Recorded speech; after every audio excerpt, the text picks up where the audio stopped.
Alright, today we're going to go ahead and show you how to do a polar array.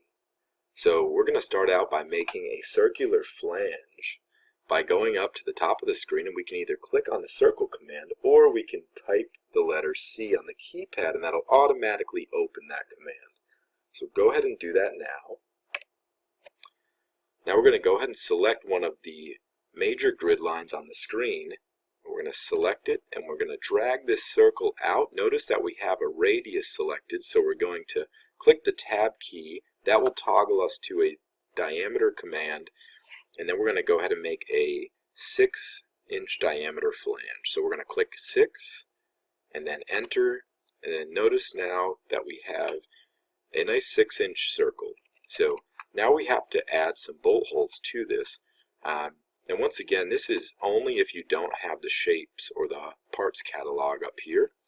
So this would be in the standard version. In the pro version, you can just select through, and you're able to just select the shapes feature and make these a lot easier. They take a little bit less time, but without it, you can still do it.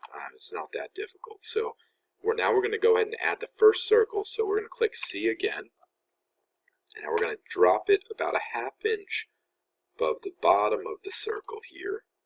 Drag it out, we click tab, and we're going to make it a 1/2 inch circle. So we click 0.5. Notice on the right side ribbon we see 0.5 in the diameter window, and we'll click enter. Now you see we have a 1/2 inch circle right here at the bottom of our circle, or our disc rather. So now we're going to select that circle, and once it's selected, we're going to go up to the top right hand corner of the screen, and we are going to select this circular pattern.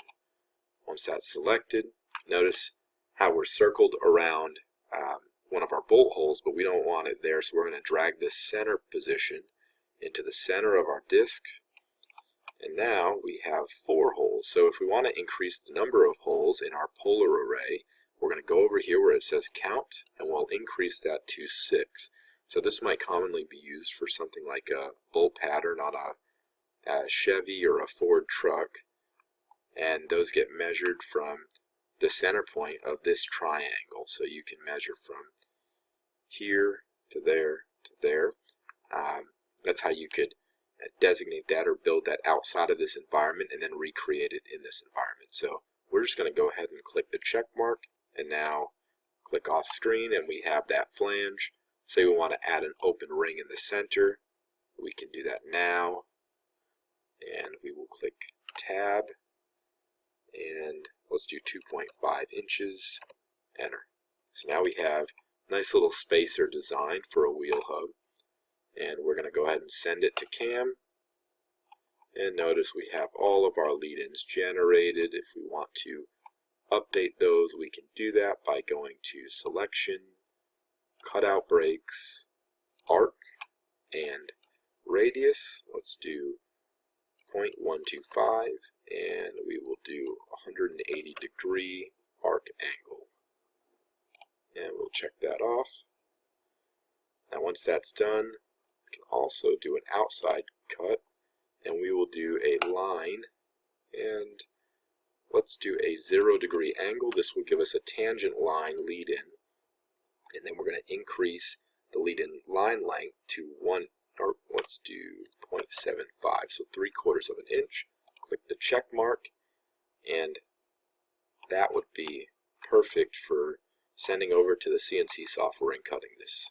So that's how you make a polar command. Thank you for watching, and tune in if you have any other questions or would like new videos to be made. Then please go ahead and go to our website at CNC, or send us an email at cnc@squickmonsmetalworks.com, or visit us at squickmons.com or squickmonsmetalworks.com, either one. Thanks for watching, guys, and we look forward to showing you more.